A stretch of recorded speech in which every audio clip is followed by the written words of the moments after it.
Les acteurs de développement de la commune de Simbandi Balante se sont réunis jeudi 2 mai 2024 pour procéder au lancement de la réactualisation du plan de développement communal de la dite collectivité territoriale arrivé à terme depuis 2022. Il s'agit d'un instrument de planification qui permet au conseil municipal de faire un cadrage des actions de développement d'ici 5 ans.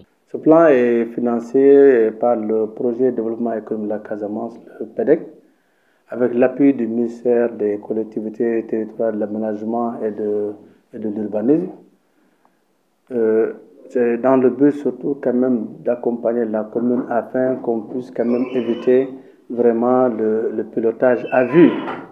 Donc déjà, il est important quand même que ce PLD soit l'émanation même des populations, parce que en réalité, nous n'avons que le volet administratif. Ce n'est pas au conseil municipal de définir les orientations, mais c'est aux populations de nous dire voilà ce que nous voulons dans chaque secteur de la vie. Donc il n'y aura pas d'exclusion. Donc les acteurs seront sur terrain, les techniciens seront sur terrain dans chaque village, ils vont recueillir les informations utiles. Donc ils seront regroupés dans les différentes zones que nous avons créées, que sont dans la zone de Nterembas, la zone d'Amdallah et la zone de Simbandi Balante. Il y a des villages qui sont autour de ces zones-là qui ont des particularités géographiques. C'est pourquoi on les a regroupés en zones pour nous permettre quand même d'avoir la bonne information. Poursuivant, le premier magistrat de la commune de Simbandi Balante souligne que le dit PDC, qui sera réadapté à la vision du projet des nouvelles autorités de notre pays, va également renforcer la cohésion sociale dans sa commune. Et au-delà même de ce plan, je pense que ça va donc favoriser la cohésion sociale.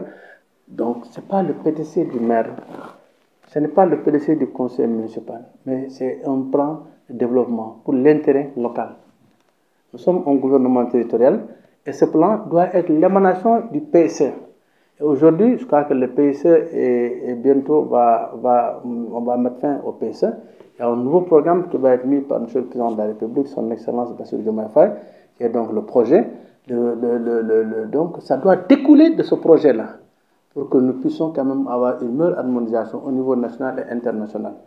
Donc c'est pourquoi nous avons apporté ces précisions, en tout cas au comité technique, mais surtout aussi aux acteurs qui ont participé aujourd'hui, en tout cas au lancement de ce projet. Je crois qu'aujourd'hui, ce plan est vraiment venu à son heure, parce que c'est un instrument de politique de développement et ça doit être donc une œuvre collective. C'est pour ça que donc, on a invité les acteurs à ce lancement-là. Dans la même veine, l'adjoint au sous-préfet de Djibanar, qui a présidé le début des travaux, a exhorté l'ensemble des acteurs à une implication totale pour faire un diagnostic sans complaisance des contraintes et des atouts de la commune de Simbandi Balante pour élaborer un bon PDC. La réactualisation d'un PDC, c'est toujours une bonne chose, puisque comme on l'a dit dans notre discours préliminaire, le PDC est un outil de pilotage qui permet donc à la collectivité de disposer d'un document, d'un référentiel qui permettra donc de prioriser l'ensemble des interventions pour assurer donc un développement territorial harmonieux. Et si vous vous rappelez, les autorités, dans le cadre du lancement donc, du PSE, avaient pour objectif donc d'arriver à des territoires viables, compétitifs et porteurs de développement. Aujourd'hui, on a le projet donc avec les nouvelles autorités. Et on pense que vraiment, donc, avec l'élaboration de ce PDC, avec l'engagement et la détermination des nouvelles autorités, on est sûr donc, de pouvoir donc, disposer d'un document qui permettra donc, d'assurer donc, un financement adéquat des interventions et aussi permettre donc, de prioriser. Et c'est pour cela que nous avons demandé l'implication de tous les acteurs, puisque c'est un processus qui démarre aujourd'hui avec donc, le lancement.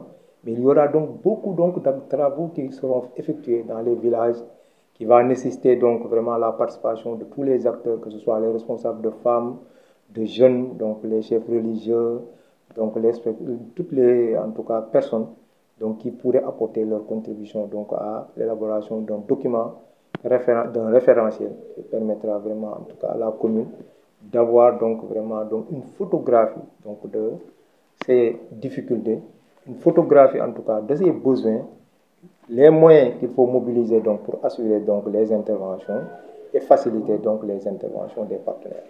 Cette approche participative et inclusive ouvre la voie à des perspectives prometteuses de développement durable de la collectivité territoriale de Simbandi Balante.